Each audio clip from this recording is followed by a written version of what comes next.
Today, we will be giving part two of a sermon that I started. Well, if you want the truth of this sermon series started back in January when I gave a message on what is living faith. And in that we explored living faith is living your faith. It's the tangible evidence in our lives that we believe in God and we believe God and we do what God says. I followed that up instinctively, I think, with what is living hope. Peter calls it living hope. And what is living hope if it is not an acknowledgement, a realistic expectation that God is going to fulfill what he says he's going to fulfill, and our destiny is sure on God's part. And that causes then a desire on our part to transform our lives, to become like Jesus Christ. That is living hope. And of course, if you're going to go with what is faith and what is hope, if your brain doesn't jump to 1 Corinthians 13:13 automatically, and I'll read that for you here briefly, you're familiar with it. And now abides faith, hope, love, these three. But the greatest of these is love. So my brain went there. I'm sure your brain did too. And so the message I gave most recently then was part one. What is the greatest of these? Love. What is that? And so we began and we started to explore what love is and why it's called the greatest of these three great virtues. We recognize that in the English language, love is very broad. We use it for everything. So I can love my wife, and I can love my kids, and I can love my mom, and I can love my truck, and I can love my job, and it's all the same word love. We don't have ways of distinguishing types of love in the word itself in the English language. So when someone says something as silly or brazen as, I really love my truck, you have to know the context to know he's not talking about the deep abiding passion that he feels towards his wife. At least he's not supposed to. So, and if he does, that's a whole other set of problems. So we discover then that love in the English language is somewhat challenging. We have to know the context in order to understand how it's being used. In the Greek, we look in the Bible for the word love, and yes, the word love in the New Testament is used repeatedly, but the word under that, the word that it is translated from is the Greek. In the Greek language, we have multiple words for love that help us to understand more readily the context or what's being meant by the word. So, for example, they have the word eros, E-R-O-S, and that is a word that implies romance. It's sexual love, sensual love, and it is certainly the love that is shared between a husband and wife in a marital relationship. We have another term, storge, which expresses familial love. My mom was asking me this morning, and I think this is kind of on point with this, a desire for every parent is that their children become best friends in life. We've enjoyed seeing that in our children. They all love each other. They spend a lot of time together. In some ways, I think they're all their own best friends, and that's great for a parent. And she was asking us as we were driving to church, how come you and your brothers aren't closer like that? And I remember this term. I feel storge towards them, the Greek term for familial love. I mean, it's a natural love that I have for my brothers. We have very divergent interests. They don't go to church. We don't share the same faith in God. And so from there, the distance is even greater between us because we just don't have very many things in common. I still have storge towards them, that type of love towards them. So it's a natural kind of love. There's a third type of love that's described in the Greek called philia, P-H-I-L-I-A. Storge, if you need to, that spelling is S-T-O-R-G-E. That's storge.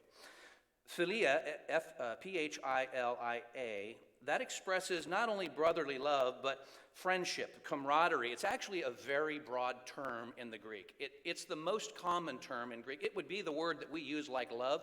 They use philia for a lot of things that broadly covers this area of having strong affection towards someone or something. So that's the way philia is used. All three of those do express some level of emotion, some connection, some feelings related to people that are in those categories, based on the type of love that describes that category, okay? There's a fourth type of love. Now, this love is somewhat different because in the first three types of love, there is either there's just no control. So, for example, storge, I don't have any control over that. I was born into a family. I have a familial relationship with my siblings.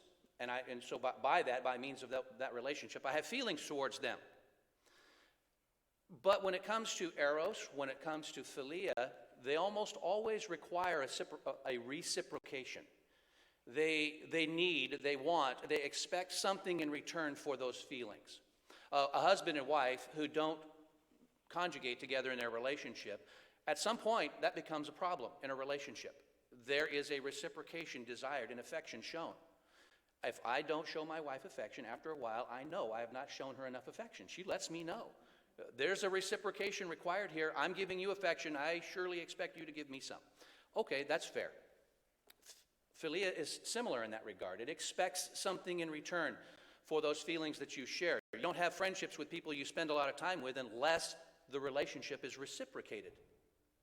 I think we recognize that element. The fourth term for love in the Greek is called agape. A-G-A-P-E, agape.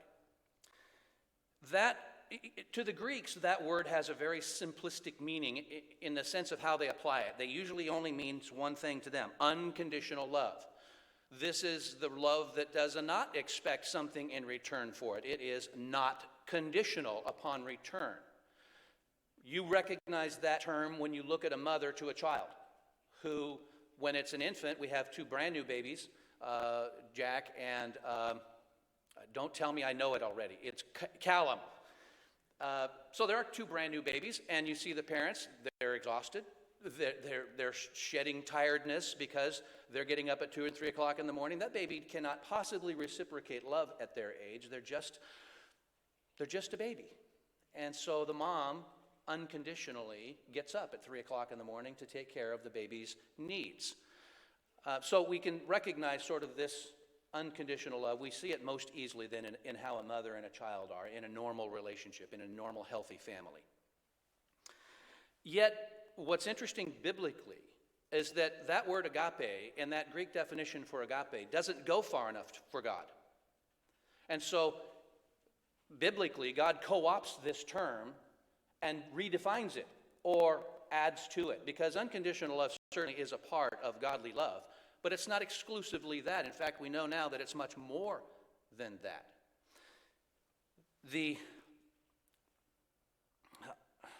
I want to make sure that I stay somewhat close. There is a lot of material on agape love. I thought I was going to be able to finish this message today, and it's literally impossible. I have tried to condense this into just 2 parts, but it's not going to be possible. I'm going to have to do a third part to try to finish it in 3 parts. And that's because I'm doing it somewhat differently than others have done it. I'm going to cover the material for you, but I'm going to give you this admission up front.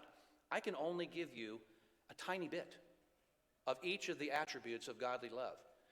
If you study it for yourself, you're going to see the depth of each one of these attributes. Each one is worthy of a sermon on its own, so it's unfair for me to try to give you all the range and depth of each one in a message that's just designed to touch on each one, to give us a sense of what agape is. And then hopefully each of us on our own can study in more depth to see the richness of the meaning of agape.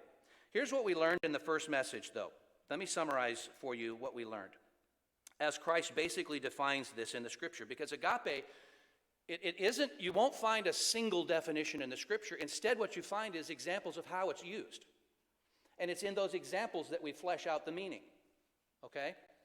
So what we fleshed out in the first message was, number one, it is not an emotional response. So agape is not an emotional response. So in the other types of love, they are directly connected to emotions. They're emotionally based. Nothing wrong with that. God gave those to us.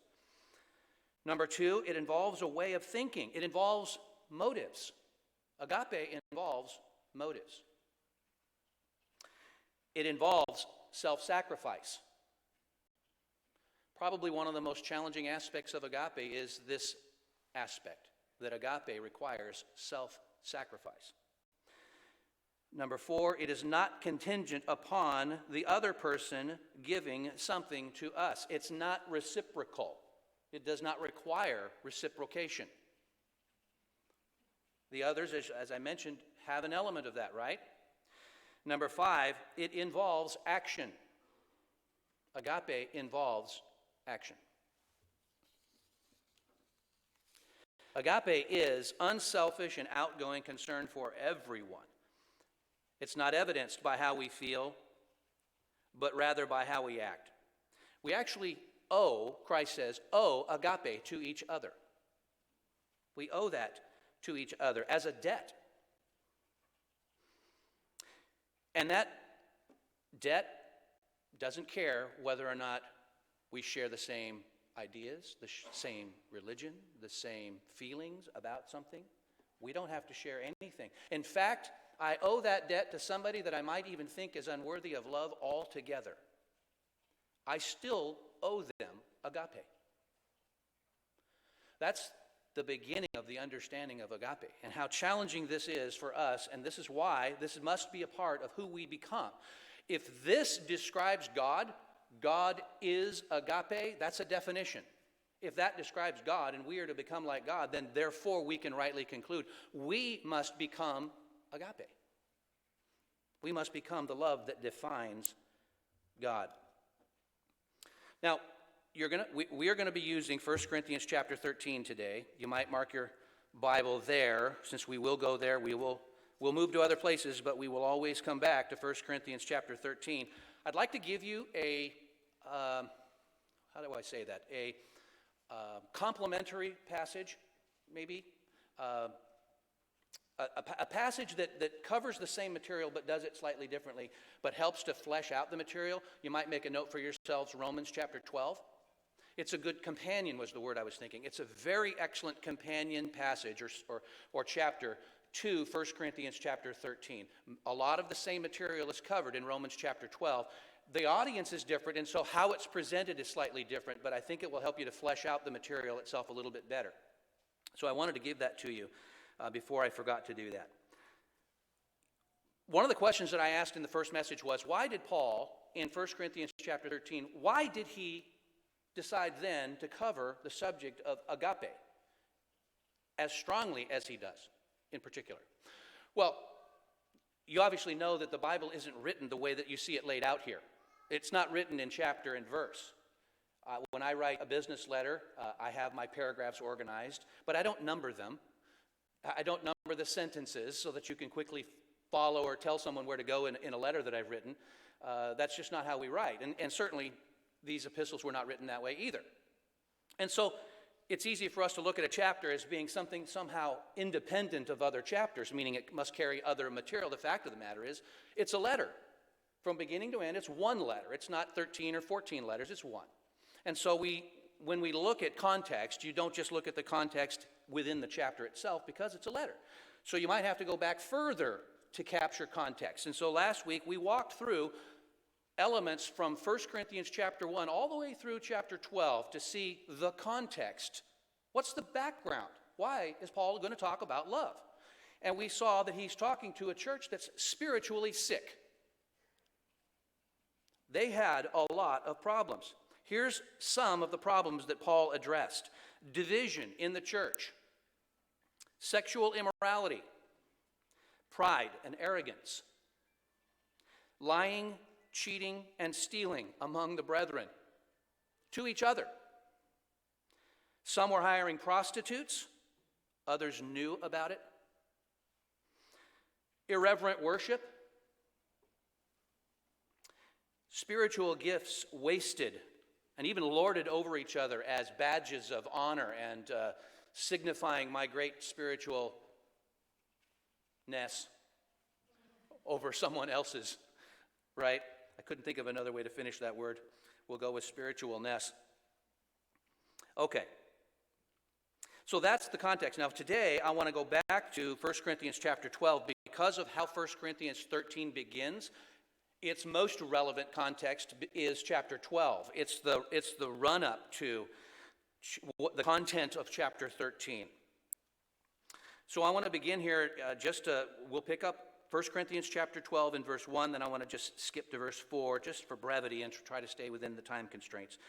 We'll read only what I think is necessary. So in verse 1, it says, "Now concerning spiritual gifts, brethren, I do not want you to be ignorant." So now we know the context is going to be, for the next whatever period of time, he's going to be talking about spiritual gifts. This is very important to this particular congregation because of how they treated spiritual gifts. Now we have to understand, they had been given spiritual gifts. This isn't a question of Paul addressing an unconverted congregation. He's dealing with converted Christians who have been given gifts by God through the Holy Spirit. It's how they were using them, how they thought of them. So let's pick this up down in verse 4. "There are diversities of gifts, but it's the same Spirit," he's saying, "that gives it. And there are diversities of activities, but it is the same God who works all in all. But the manifestation of the Spirit is given to each one for the profit of all." You weren't given your gift for yourself. It wasn't given to set you up. It wasn't given to you to make you better, to distinguish you in the congregation. It was given to you for the edification of the congregation. How are they using those gifts, if that's what Paul is saying they were for? "For to one is given the word of wisdom through the Spirit, to another the word of knowledge through the same Spirit, to another faith by the same Spirit, to another gifts of healings by the same Spirit, to another the working of miracles, to another prophecy, to another discerning of spirits, to another different kinds of tongues, to another the interpretation of tongues. But one and the same Spirit works all of these things, distributing to each one individually as it wills," as God wills. Let's drop down all the way to verse 27.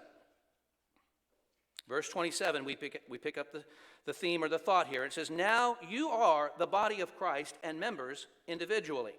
Yes, each and every one of us, same today. Each of us are individuals, but we are placed within one body. One body. All of us working together form a single body, and therefore those gifts were intended so that they serve the whole body, not the individual member. Verse 28, "And God has appointed these in the church, first apostles, second prophets, third teachers, after that miracles, then gifts of healings, helps, administrations, varieties of tongues." What's interesting here is you'll notice Paul was the one who says first apostles. He says second prophets. He's numbering these. I don't have to number them. Paul numbered them. Third teachers. This is a hierarchy of importance. You know why it's important? Because of what Paul knew about this church. They placed the bottom at the top. To them, the ability to speak in tongues was the most high level of manifestation of the Spirit, as opposed to what Paul said the greatest gift was. They placed tongues above everything else. So he says, are all apostles? Are all prophets? Are all teachers? Are all workers of miracles? Do all have gifts of healings? Do all speak with tongues? Do all interpret? But earnestly desire the best gifts, no question about that. But yet he says, I show you a more excellent way. This is the backdrop. This is the foundation. This leads us into what he wants to talk about, a more excellent way. Well, what way would that be? Now let's turn over to 1 Corinthians chapter 13. And let's read verse 1. Though I speak with tongues of men. Now, why did he start there? Because to a congregation who says speaking in tongues is the greatest of the gifts, I speak in tongues, I'm the greatest of all, I'm better than you because I have this gift. Paul starts right there. Okay, though you speak with tongues of men, great. How about this? And can converse with angels, because that's what he says next. Though I speak with the tongues of men and of angels, but I have not love, I've become a sounding brass or a clanging cymbal. Thought it was interesting, Mr. Albright, for our second or third hymn today, we sang that very song. We sang this very passage today. I love it when that happens. The word tongue, here the word tongues refers to languages, okay? Do you know how many languages there are known in the world today? Raise your hand if you think there's more than 1,000. Fair. Raise your hand if you think there's more than 2,000. Raise your hand if you think there's more than 3,000. Some of you already know. Raise your hand if you think there's more than 5,000. Raise your hand if you think there's more than 7,000. 7,111 is the current number. It changes and grows over time. You know, some languages go extinct because there aren't that many people who speak them. Other languages change and grow seemingly out of nowhere. There are morphing or something happens in a language will develop it all on its own. Ebonics might be that. I don't know if it's called that or not. I'm just joking. I think about languages that change over time. Anyway, 7,111, and Paul is saying, okay, what if you could speak 7,111 languages and understood all of those languages as well? That would be something pretty remarkable. Okay? Moreover, he says, wait a minute, what if you actually understood the language of angels and you could converse with angels? You could speak directly, you had a conversation. Maybe every day you're having a conversation with an angel. Great. If you don't have agape, what's that worth? That's his question. What's that worth? Well, he says, it's worth this. Do you know what he means by sounding brass? We've probably all heard this at least at one level, but let me explain to you something. Have you ever heard, even like Google or on a nature show, have you heard a bull elk bugle? It's kind of a loud but screech sound. It feels like nails going down a chalkboard to you. It's not designed to be beautiful music. It's a bull elk bugling. But if you've ever heard someone beginning to learn to play the trumpet or a brass instrument, it sounds a lot the same. So it's not beautiful music. It's hard on the ears. It feels like nails on a chalkboard, and I've actually done that, and that's, you know that feeling, right? Have you ever done that when you were in school? Kind of that same feeling, gives you the shivers up the spines. Okay, well, if that doesn't work for you, he says, or a clanging cymbal. So somebody said that I heard somebody bought their grandson a drum set. I don't know if it's in this congregation or not, but somebody I heard recently say they bought their grandson a drum set. And I'm thinking, I know what that's going to sound like for a long time in that house. That's a lot of clanging. And it's not beautiful music. It's just going to be really hard to sit through, really hard to endure. And that's what Paul's saying. It has that value. In other words, there's no music in it. You don't want to listen to that because there's no music in it. Now, if I heard Louis Armstrong, not a great example because I don't like freestyle jazz, but if you like that, he's producing some pretty good notes on a trumpet. Or Neil Peart, I think it was, really excellent drummer from the band Rush, I think it was, years ago. I think he's still playing even. Anyway, there's some fantastic drummers out there who do a great. Phil Collins was a fantastic drummer before he launched his singing career. Anyway, Paul's giving those examples. If you pick your own, if you heard somebody learn to play the violin, we did. We had our daughter Rachel do that. That's fun, seriously. Or the clarinet, or the saxophone. The point is, you get the point, okay? If it's not making beautiful music, then of what value is it? Well, nobody wants to sit through the practice part because that's really hard. So that's what he's saying. There's no value there. Okay. The church at Corinth placed a high value on speaking in tongues, and that's why Paul begins this discussion on love by poking his finger directly in their sore spot. This is not of any value, and you place a lot of value in it. But it has no value if it doesn't have agape. That's what Paul's conclusion is. He says, of what value is it to be able to speak in any language to any person in the world or to converse daily with angels if you don't have agape? No value. Verse 2. Chapter 13, verse 2 of 1 Corinthians, it says, and though I have the gift of prophecy and understand all mysteries and all knowledge, and though I have all faith so that I could remove mountains, but have not love, I am nothing. That's pretty strong stuff. Regarding the gift of prophecy, let me quote from Albert Barnes. This word properly means to predict future events, but it also means to declare the divine will, to interpret the purposes of God, or to make known in any way the truth of God, which is designed to influence people. You know, the Bible describes God as being the God of mysteries.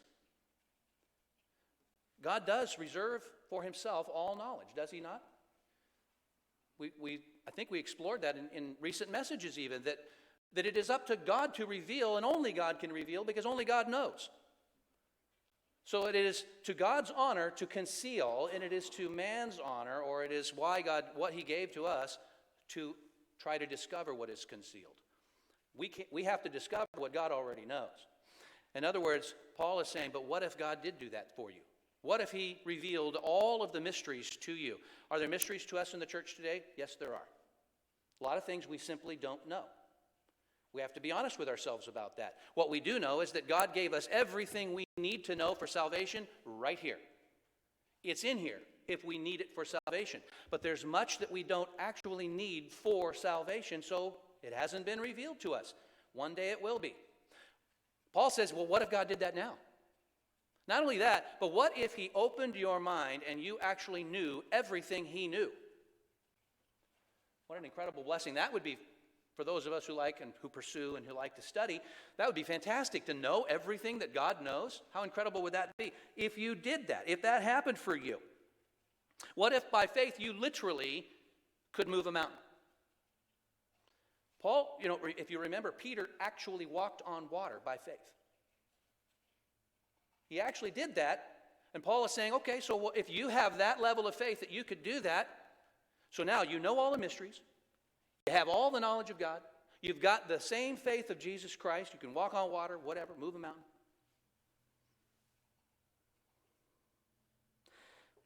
Paul says, if you were able to prophesy for God, to know all the mysteries God has kept secret, to have all the knowledge that God has, and to have such profound faith that you could literally move mountains, walk on water, whatever. Of what value is that if you do not have agape? He says, if all that were true about any of us, if that were true about us, but we didn't have agape, I am nothing, is what he says. Nothing. That's its value. Zero. That's profound when you think about what he's saying about how important agape is then. Is it possible to have agape and not understand some prophecy or have some knowledge? This is sort of like the question that says, are all Californians Americans? Yes. But are all Americans Californians? No. It's a similar type of a proposition. If you have agape, you're going to have some knowledge. Can you have some knowledge and not have agape? Yes. That's why he's saying these things. You have these things. You have these gifts. Tells me that you've got the Spirit, because you can't have the gifts unless you've got the Spirit. If you have the gifts, you've got the Spirit. Can you have the Spirit and not have agape? Yes. But can you have agape without the Spirit? No. It's impossible. Something for us to understand about that. He says, yes, you can have the Holy Spirit and all of these other things and not have agape. And if all these things were true without agape, they're worthless. Verse 3, 1 Corinthians 13:3. And though, this is interesting how he's transitioning now and Paul loves to do this, by the way. He loves to answer a question before you've asked it or thought to ask it. So he's going to do this. For the person who says to themselves, but though I bestow all my goods to feed the poor, and though I give my body to be burned, but have not love, it profits me nothing. So the person that says, I have all knowledge, I have all of the mysteries solved in the Bible, I know everything there, I'm a prophet of God, I can tell you what's going to happen because God has revealed that to me. I can tell you that. So I have the gift of prophecies, the gift of knowledge of mysteries, and the gift of all knowledge, and all these things. He's saying, okay, great, you've got all that. The person that says, I have all that, but wait a minute, I can raise my hand and say I've got more than that because I sold all my worldly goods to feed the poor, and at the end of my life, I sacrificed my life in martyrdom for my beliefs. Okay, that's the next level, right? And he says, okay, so you can claim all of that. If you don't have agape, it's worthless. It means nothing. None of that means anything. So where is he placing agape? Above everything else. It's the most important thing. Of course, it makes sense when you read the scripture that says God is agape. Above everything else. He is everything. If we're to become that, then everything else is subordinate to that. Agape then is the most important thing we are to pursue. It's more important than faith, he says. It's more important than hope. And those are still required. But if you've done that, you haven't done it all. You've still come up short. That's what he's saying. Can you do good deeds and not have agape? Christ says in Matthew chapter 7, if you want to read this with me, to the person who says, but I did good deeds. Okay, let's see what Christ said about that. As though the deeds have value. Matthew chapter 7 and verse 21. Christ says, not everyone who says to me, Lord, Lord, shall enter the kingdom of heaven, but he who does the will of my Father in heaven. Verse 22, many will say to me in that day, Lord, Lord, have we not prophesied in your name, cast out demons in your name, done many wonders in your name? Didn't we do all these good works in your name? And then I will declare to them, I never knew you. Depart from me, you who practice lawlessness. We don't get to live a life contrary to God, do some good deeds, and say that makes up for it. Nope, it doesn't work that way. You don't get to live lawlessly and claim to be a son of God. It's what he's saying. Is it possible to become a martyr and not have agape? Sure.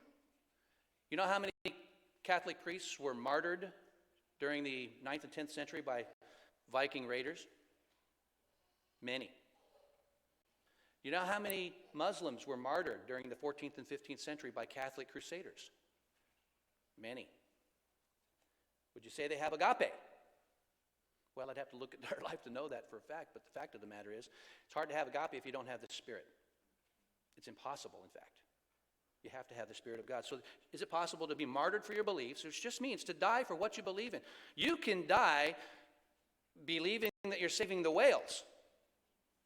Some have. And yet, does that mean they have agape?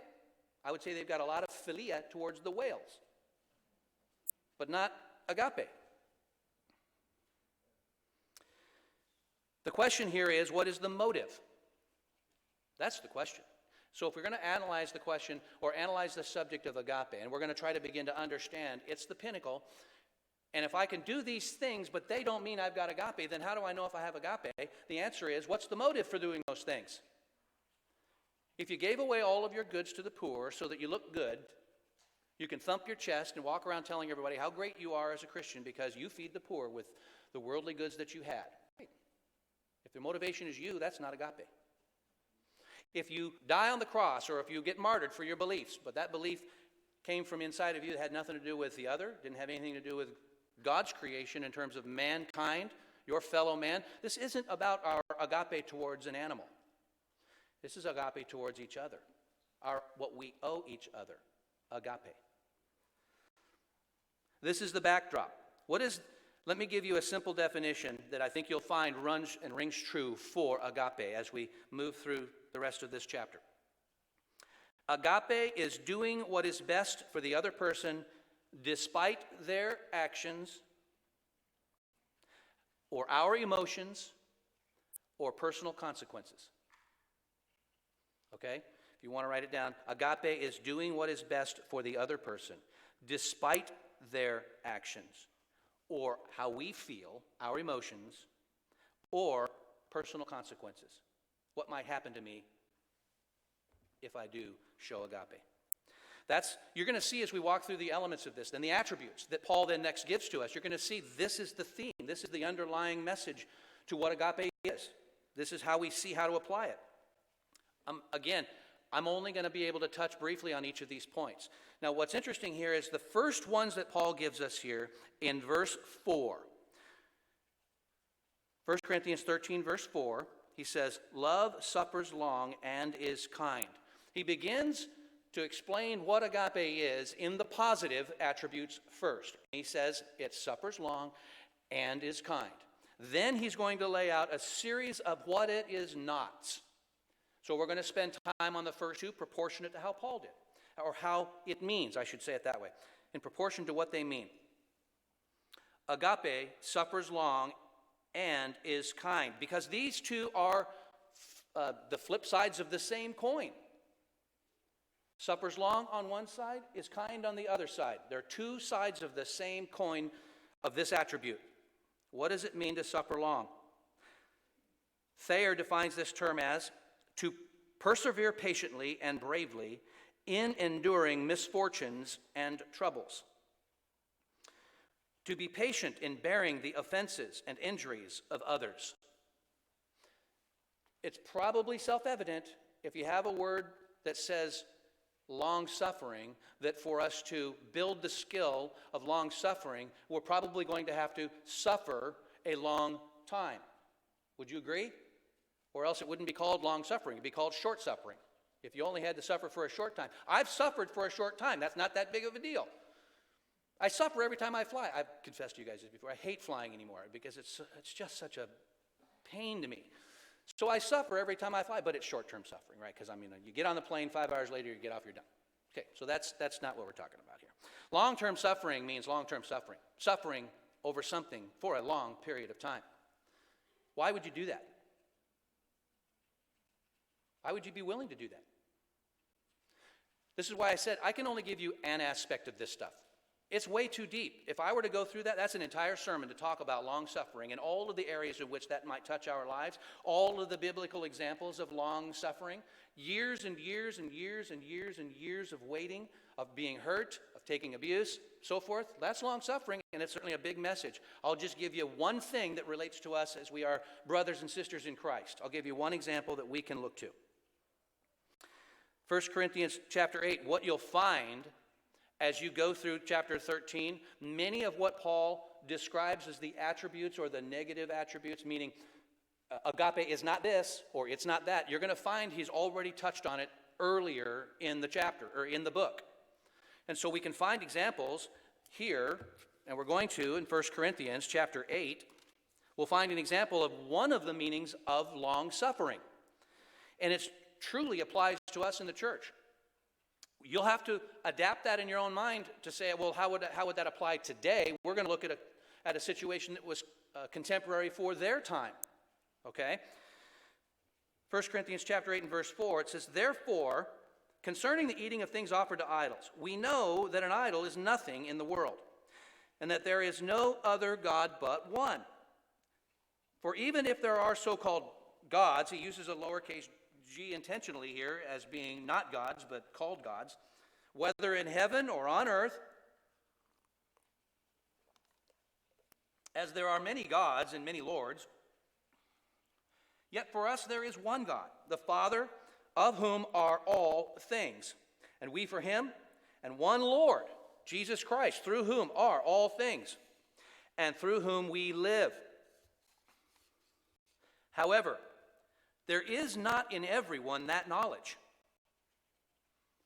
Some are new. Some barely understand the beginning inklings of the truth, and they're clinging to them. What they do understand, they're clinging to. For some, with consciousness of the idol, until now, eat it as a thing offered to an idol,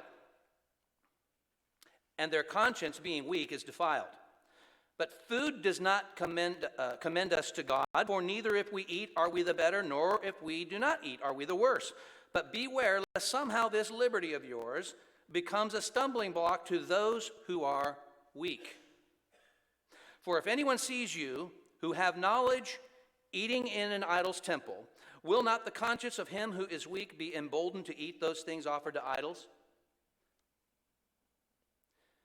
So, he sees you, he believes, he's a new Gentile convert, and of course, in the area of Greco-Macedonia, all of the different gods that they had and all of the different sacrificial processes and so forth, all of the temple worship that was going on, if they sacrificed a clean animal and sold it in the market, we know that there's no God there.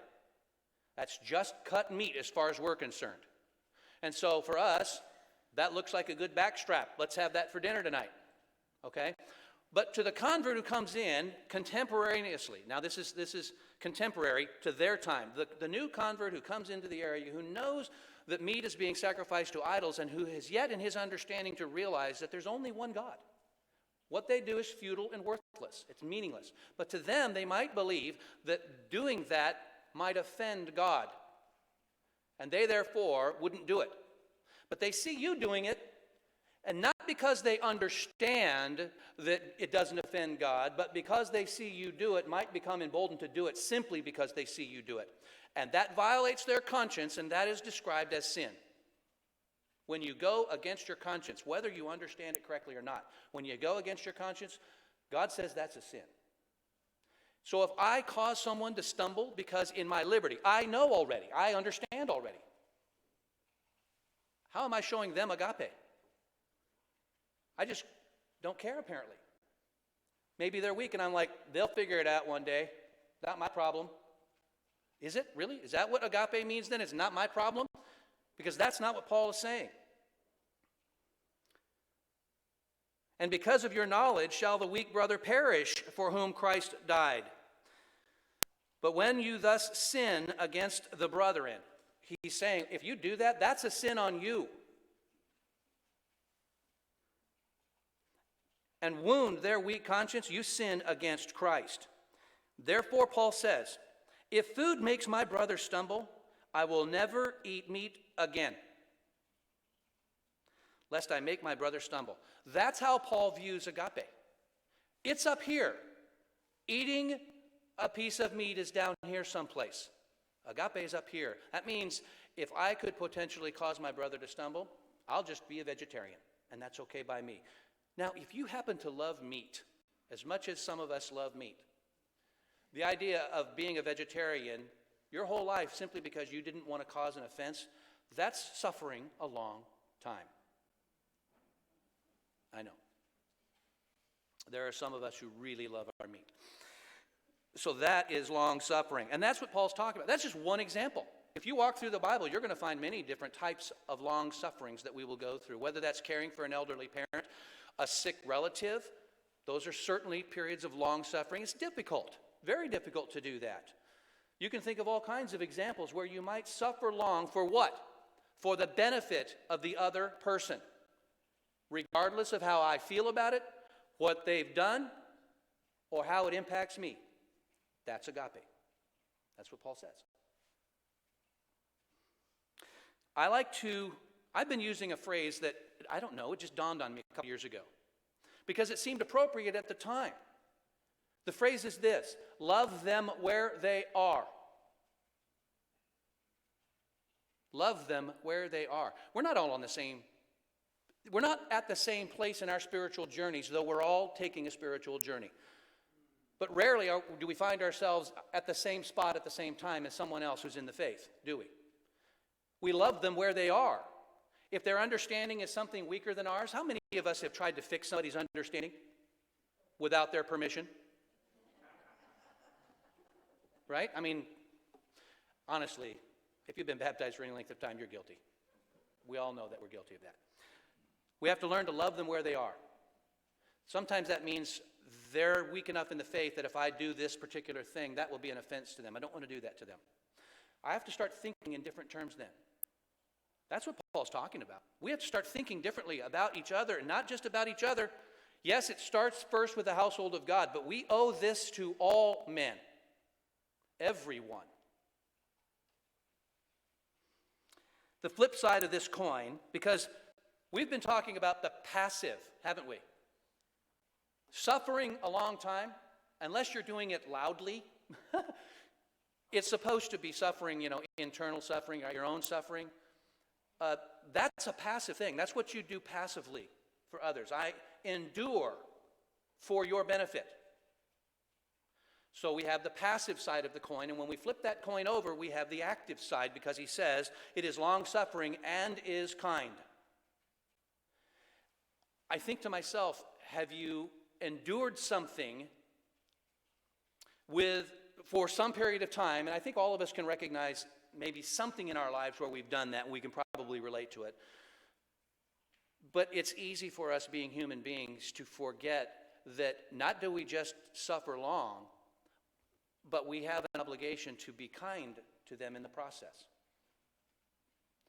So there are many ways in which we might not be kind to them. I might feel resentment and anger because I've had to give up eating meat because I have a newly converted brother or sister who would be offended by that. Let's put ourselves back in this time period.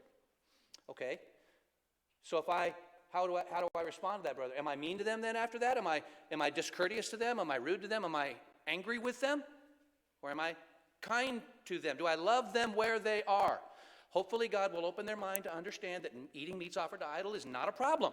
I hope that happens. I will pray for them daily, that God opens their eyes, because for me that would be to relieve my long suffering. So maybe that's a selfish prayer, but you kind of do think that's for their benefit, so I'm praying for that, because they will love meat. When they understand it, they would love it. So that's the point. All right. Being kind is our active response while passively enduring. That's why they're part of the same coin. One is the passive, one is the active. One is, what am I enduring? The other is, how am I acting when I'm enduring? How do I treat that other person? We owe them kindness. We love them where they are.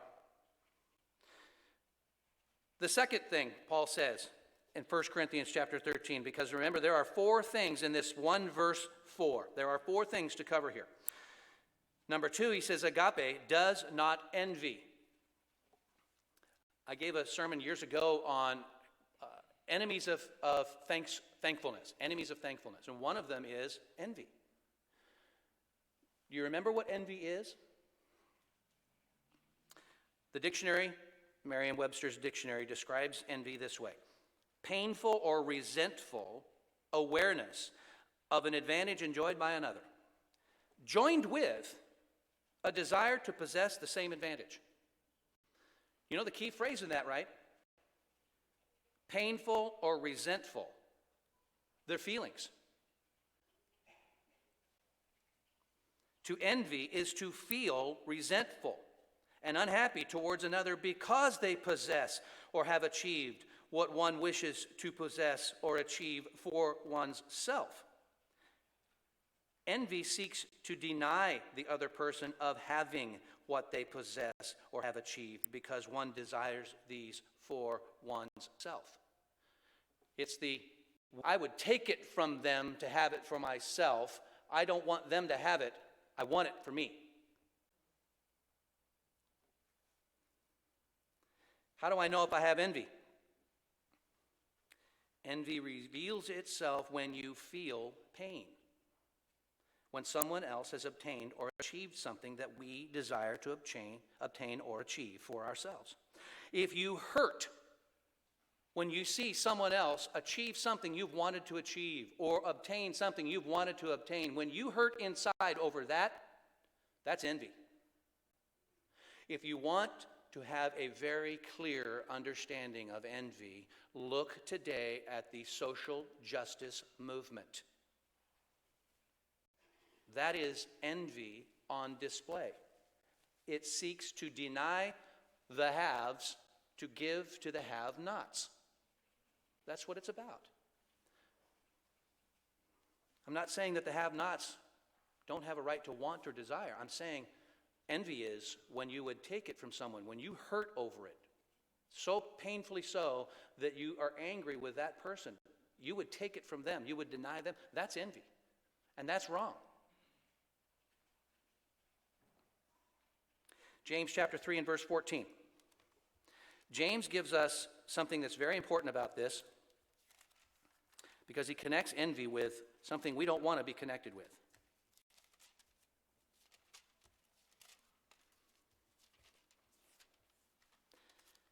There you go. James chapter 3 and verse 14. But if you have bitter envy and self-seeking in your hearts, Do not boast and lie against the truth. This wisdom does not descend from above, but is earthly, sensual, demonic.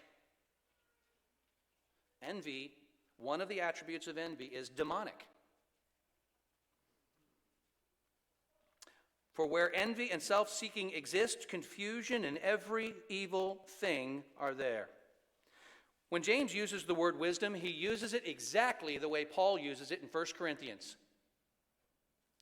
It's the same word. You know what it means. Last message we described for you the first 3 chapters very nearly completely.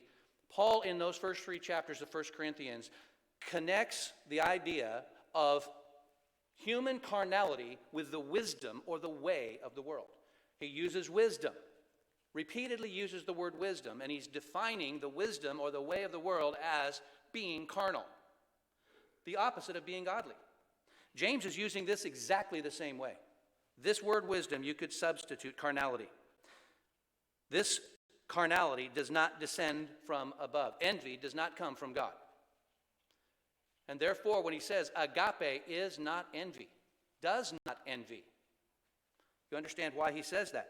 Paul helps us understand because he says almost exactly the same thing. 1 Corinthians, as I said, you'll find so many of the examples here directly in the same book he wrote. 1 Corinthians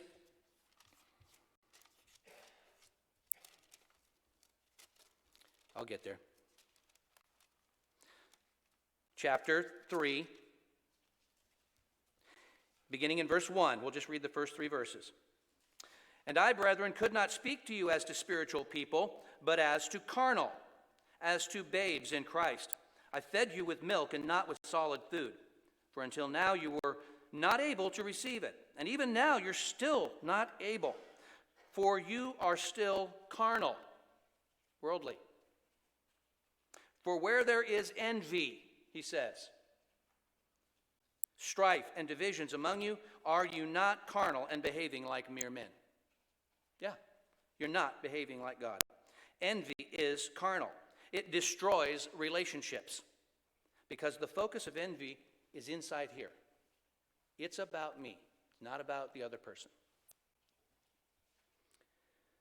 The third element, the third attribute in 1 Corinthians 13, verse 4. Agape does not parade itself. Okay? Parade itself. You know, the word itself sort of gives it a little bit of a hint about it when they use the phrase parade. We think of a marching parade. Portland has their annual Rose Festival. There's a parade. There's the Rose Festival down in Pasadena. They have a big parade. There's lots of things. New York's got a famous parade, their Thanksgiving Day parade and so forth. We think of that as parade, something on show. And he says, but agape doesn't do that. Agape doesn't do that. Thayer defines this term parade as a self-display, employing rhetorical embellishments in extolling one's self excessively. As I looked through various different commentaries and dictionaries at this word parade, the most common term that came up was braggart. Many of them actually translate the word as braggart. Braggart is always used negatively. Not ever is it used positively. When we jokingly say, hey, stop bragging about that, we're not talking about successes in life. There's a normal, natural pride in self-accomplishment. This isn't about that. I beam with my wife if I get published in a magazine or something that's in our industry. Why wouldn't you? You're working hard to get published, and you do. It's an acknowledgement. And it's a feather or something in the cap. It's not wrong to share that with your wife or your close friends and so forth. This isn't what this is about. He's talking here about arrogant boasting. That's really what he's talking about. And that comes from a deep desire to be the center of attention.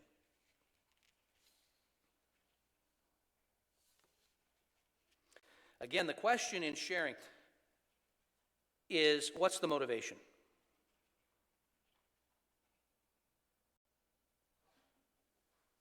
I'm remembering, I think my wife said, somebody else I was talking with, a lot of the young adults will contact me and they'll ask questions about resumes, for example. I'm looking to build my resume out, need some help, like to have your opinion about this or that other thing. And I'll always tell them the same thing, you need to embellish here. That's an antithesis to us, isn't it? Embellish kind of feels like bragging. But yet on a resume, is it bragging? If I'm an employer, I want to know what you're good at. I want to know what your skills are. And I'd like some examples. So is that bragging when you do that? No. The braggart wants to be the center of attention. That's why he does it. It's about me. I want to be the center of this conversation. I want to be the center of every conversation. I have to be the center. It has to be about me. He says that's not what agape is. It's not about you. The fourth thing, again, for the sake of time, I just have to touch on these and then move along. Agape, this again is from verse 4 of chapter 13. Agape is not puffed up. Now, this is directly connected to the previous. Because the previous example is to put on display what I feel in my heart. One is the active demonstration, the other is the internal feeling. Being puffed up. If somebody didn't say anything or do anything and you just looked at them, it's difficult to see puffed up in them. You see puffed up in action. The action demonstrates the being puffed up part. Thayer defines this term puffed up: to inflate, blow up, to cause to swell up, to puff up, make proud, to be puffed up, to bear one's self loftily, to be proud. So as you saw earlier, between long-suffering and kindness, two sides of the same coin. One passive, the other active. We have a similar connection here between boasting and pride. One is the outward example of it. One is the outward demonstration. The other is the internal feeling. Okay? This is talking about hubris, pride, arrogant, self-importance. Because pride or hubris swells the mind with self-importance. And if I'm important in how I feel about myself inside, naturally I want everyone else to think I'm important. And that's why we manifest what's inside here. We manifest that to other people. And we might not even see it. I can tell you that, side note, I can tell you that it is very possible for us to have faults and sins within us that we simply don't see. And I went through this myself years ago when Mr. Dick said to me, there's something that you do when you speak that I really want you to work on. And then he told me what it was. I'm like, got no idea. I can't even picture a time when I have done what you're talking about the way you're talking about. And he's well, that's fine. Then one day Beck says, you just did it when I sat down. I'm like, what? And then it finally dawned on me. You can do something for a long time, not be aware of what you're doing, and it could be wrong, and you just might not be aware of it. So I'm not saying that these things are all easy to overcome. We're all on a journey down a road to perfection, not the road called perfection.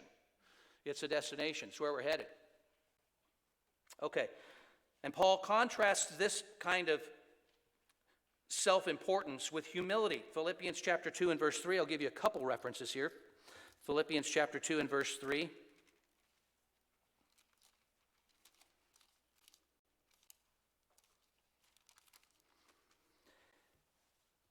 Let nothing be done through selfish ambition or conceit.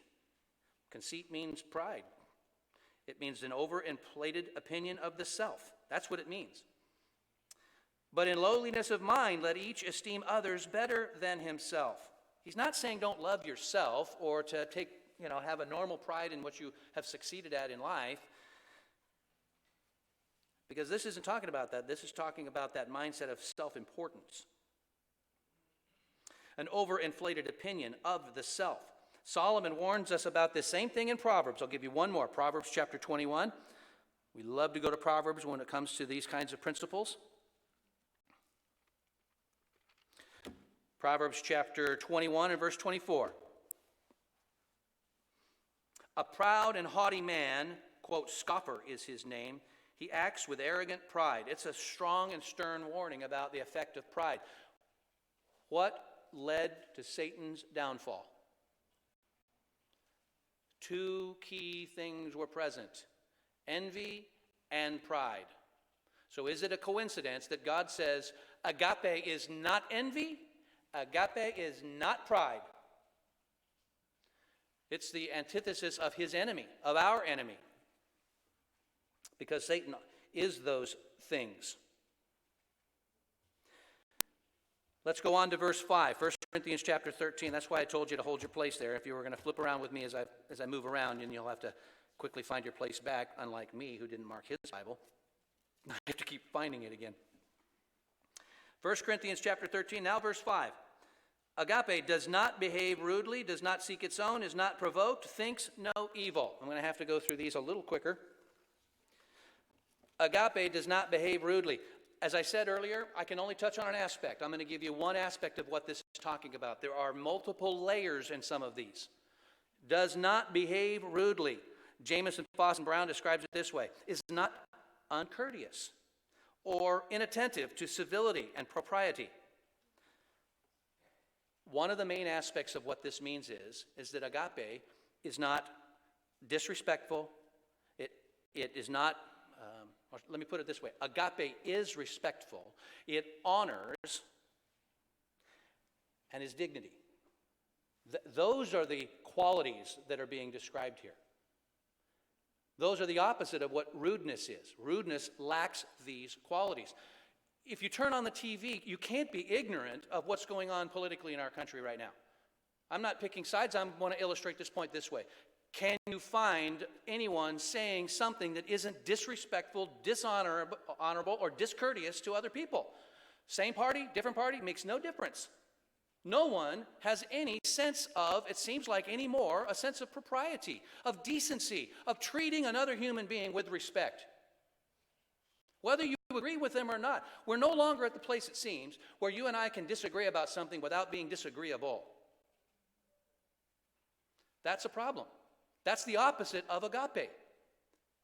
I can disagree with you about something and still treat you with respect and dignity and honor. I owe that to you. Sometimes what that means is I have to not talk about that subject with you. Okay? I have some friends down in Arizona that I spend a lot of time with in business because we're colleagues. And if it ever comes around to either religion or politics, I have to abstain. I still love them. I love them where they are. They're not called, they're not converted. There are so many other things we have in common with each other that we can talk about that I don't need to spend time talking about things we don't have in common. We'll talk about the things we do. I want to love them where they are. And I don't want there to be a contention between us. Hopefully one day in God's kingdom, I'll be able to walk up to them, shake their hands, and they'll go, wow, you were converted. I don't want it to be that bad. Like, wow, that is amazing. I don't want it to be that bad. The sixth thing that agape says here about agape in this same verse here, it says agape does not seek its own. Does not seek its own. That's a little confusing to me, so I wanted to break that down just a little bit for you. Albert Barnes says this. Its evident meaning is that it is not selfish. It does not seek its own happiness exclusively or even mainly. It does not seek its own happiness to the injury of others. That's the key here. It doesn't seek its own happiness to the injury of someone else. That's a little hard for us to kind of picture, because don't we have a right to life, liberty, and the pursuit of happiness? That's in this country, we're all big fans of that idea. That's our motto. This is more like, are you that person? I had these, again, one aspect, I'll give you one simple aspect. When I was a kid, there was a friend I had who wanted to spend time with me, and I think it's because I was his only friend. So, but when we wanted to spend time together, if I ever wanted to do something, they always trumped what I wanted to do with what they wanted to do. So, what do you want to do, Ken? Well, let's go watch a movie. How about we go bowling? I don't want to go bowling, but I do, so we're bowling. After enough times of I want to do this, but they want to do that, I want to do this, they want to do that, and if we don't do that, then we don't get to hang around with each other. After a while, I didn't want to hang around with them. I'll just find a friend who maybe will come part way, because how do we have a relationship that's on a one-way street only going that way? Only going to the other person, and nothing ever comes back. Difficult to have relationships like that last. You just can't stand it, right? Agape isn't that person. It's not to say that we don't have a right to happiness or to pursuing happiness, because we're all naturally going to pursue happiness. But he's saying you don't make it life's ambition to pursue your happiness over anyone else's. It's not about you.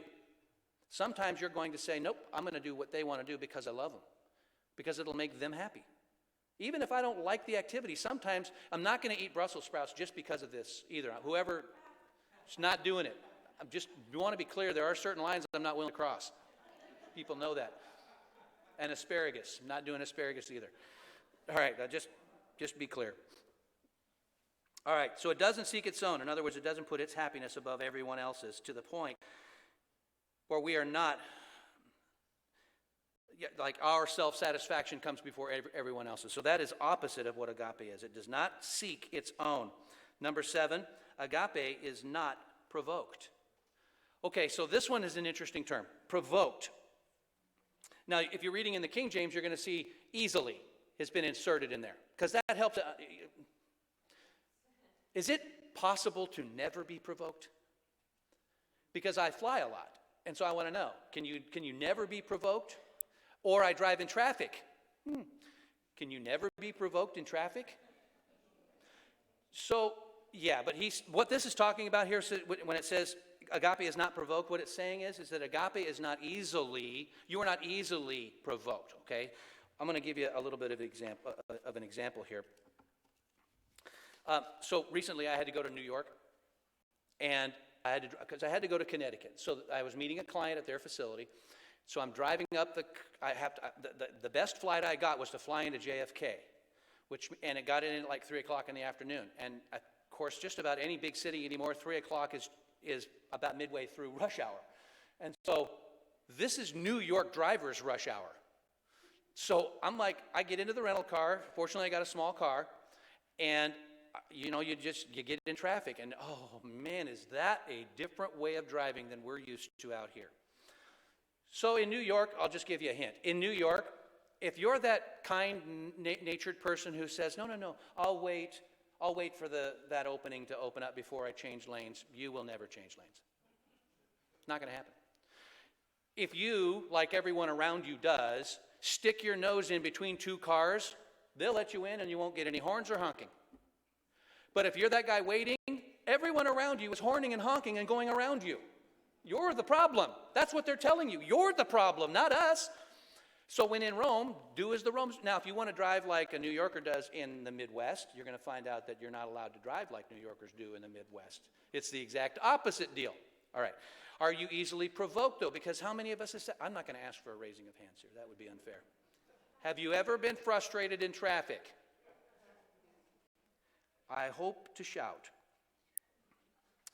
I thought I had a definition here. Let me look back here and see if I actually have a definition. Yeah, provoked means to be stimulated to exasperation or anger. Well, what's exasperation? I had to look that one up because I thought I knew. It means intensely irritated or frustrated. Does that describe an incident you've ever felt that way in traffic?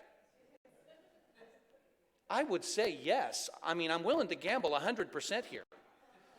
100% of us have felt that way in traffic before. Okay. The point is we're not ever provoked. The point is, how long is your fuse?